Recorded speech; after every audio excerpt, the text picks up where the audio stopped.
열째 해 열째 달 열둘째 날에 여호와의 말씀이 내게 임하여 이르시되, 인자야, 너는 애굽의 바로 왕과 온 애굽으로 얼굴을 향하고 예언하라. 너는 말하여 이르기를, 주 여호와께서 이같이 말씀하시되, 애굽의 바로 왕이여, 내가 너를 대적하노라. 너는 자기의 강들 가운데에 누운 큰 악어라. 스스로 이르기를, 나의 이 강은 내 것이라. 내가 나를 위하여 만들었다 하는도다. 내가 갈고리로 내 아가미를 꿰고 너의 강의 고기가 내 비늘에 붙게 하고 내 비늘에 붙은 강의 모든 고기와 함께 너를 너의 강들 가운데에서 끌어내고 너와 너의 강의 모든 고기를 들에 던지리니 네가 지면에 떨어지고 다시는 거두거나 모으지 못할 것은 내가 너를 들짐승과 공중의 새의 먹이로 주었습니다. 애굽의 모든 주민이 내가 여호와인 줄을 알리라. 애굽은 본래 이스라엘 족속에게 갈대 지팡이라. 그들이 너를 손으로 잡은즉 네가 부러져서 그들의 모든 어깨를 찢었고, 그들이 너를 의지한즉 네가 부러져서 그들의 모든 허리가 흔들리게 하였느니라. 그러므로 주 여호와께서 이같이 말씀하셨느니라. 내가 칼이 내게 임하게 하여 내게서 사람과 짐승을 끄는즉 애굽 땅이 사막과 황무지가 되리니 내가 여호와인 줄을 그들이 알리라. 내가 스스로 이르기를, 이 강은 내 것이라. 내가 만들었다 하도다. 그러므로 내가 너와 내 강들을 쳐서 애굽 땅 믹돌에서부터 수에네 곧 구수지경까지 황폐한 황무지 곧 사막이 되게 하리니 그 가운데로 사람의 발도 지나가지 아니하며 짐승의 발도 지나가지 아니하고 거주하는 사람이 없이 40년이 지날지라. 내가 애굽 땅을 황폐한 나라들 같이 황폐하게 하며 애굽 성읍도 사막이 된 나라들의 성읍같이 40년 동안 황폐하게 하고 애굽 사람들은 각국 가운데로 흩으며 여러 민족 가운데로 해치리라.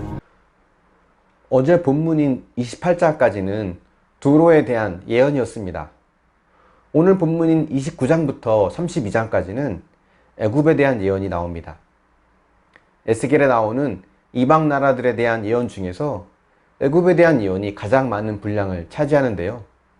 그것은 이스라엘에게 끊임없이 영향을 미쳤던 나라가 바로 애굽이기 때문에 그런 것 같습니다. 하나님은 모세를 통해서 이스라엘로 하여금 홍해바다를 건너게 하셨죠. 그것은 다시 애굽으로 돌아가지 말라고 하는, 즉 애굽과의 단절을 뜻하는 것이었습니다. 그런데 이스라엘은 위기를 만날 때마다 늘 애굽을 의지하였습니다. 하지만 애굽은 정작 위기에서 이스라엘을 도와주지 않고 배신을 하였죠. 그럼에도 불구하고 자꾸 애굽을 의지하는 것이 이스라엘의 모습이었습니다. 남유다가 마지막에 바벨론에 의해서 멸망을 당할 때도 애굽과 손을 잡고 반바벨론 정책을 펼쳤지만, 남유다가 바벨론에 의해 공격을 받을 때 정작 애굽은 모른 척하고, 그 때문에 결국 남유다는 바벨론에 의해 멸망하게 됩니다. 애굽과 이스라엘 사이에는 다른 나라와는 조금 다른 특별한 관계가 있는 것 같습니다. 애굽이라고 하는 것은 곧 이집트를 말하죠. 이집트 하면 생각나는 것이 무엇입니까? 그 중에 하나가 나일강일 겁니다. 세계 4대 문명지 중 하나로 손꼽힐 만큼 나일강은 그 크기가 어마어마했습니다.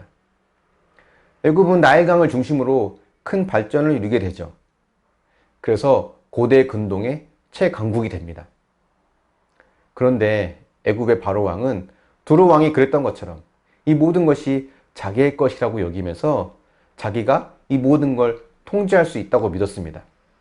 그 말은 자신이 모든 것을 소유한 신과 같은 존재라고 생각하는 것입니다. 하나님은 애굽의 바로 왕에게 나일강에 누운 악어일 뿐이라고 오늘 본문에 말씀하십니다. 그래서 갈고리로 너를 꿰어 강 밖으로 끌어내어 들에 던질 것이라고 하시죠. 스스로를 신으로 여기는 이 교만을 하나님께서 철저히 심판하시고, 이 심판을 통해 모든 애굽의 사람들이 하나님이 누구인지를 알게 하신다고 하십니다. 자신이 신과 같은 존재라고 여기는 것은 비단 바로 왕에게만 해당되는 것은 아닙니다. 인간의 궁극적인 교만은 결국 스스로 신과 같은 존재가 되는 것이라고 할 수 있습니다. 많은 사람들이 돈을 열심히 버는 이유, 성공하려는 이유가 무엇일까요? 결국 내가 원하는 대로, 내 마음대로 살고 싶어서 아닐까요?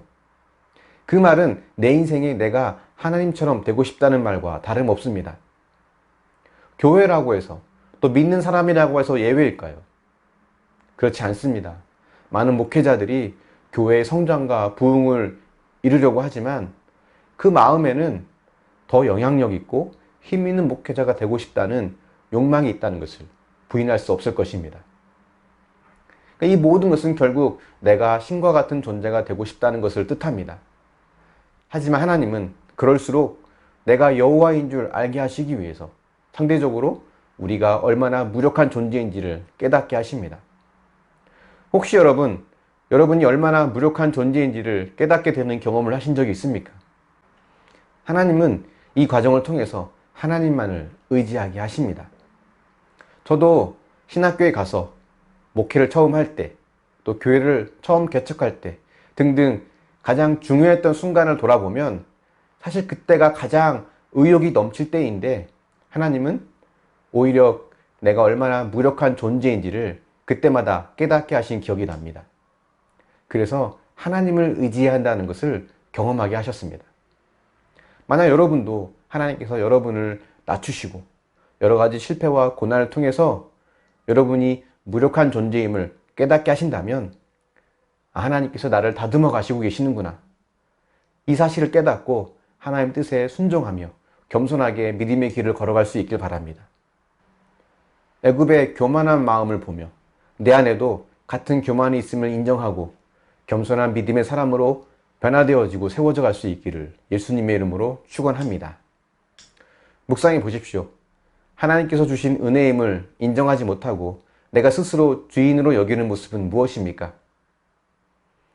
여러분이 돈을 벌고 성공하고 또 안정감을 가지려고 했던 그 가장 근본적인 동기는 혹시 내가 내 인생을 내 마음대로 살고 싶어서 아닙니까? 기도하겠습니다.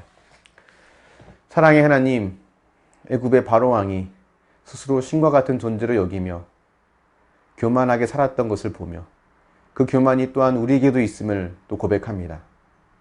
하지만 그런 자에게 하나님께서 상대적으로 우리가 얼마나 무력한 존재인지를 깨닫게 하신다는데 하나님, 우리가 먼저 말씀을 통해 우리의 이 교만한 모습을 보며 회개하고 겸손한 모습으로 살아갈 수 있도록 도우시고 인도하여 주시옵소서.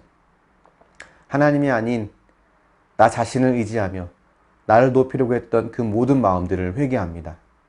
우리가 열심히 살고 돈을 벌고 하는 이 모든 목적이 결국 내 인생을 내 마음대로 살고 싶어 하는 것이었다면 하나님 그 모든 마음을 내려놓고 하나님의 뜻에 순종할 수 있는 겸손한 자가 되게 하여 주시옵소서.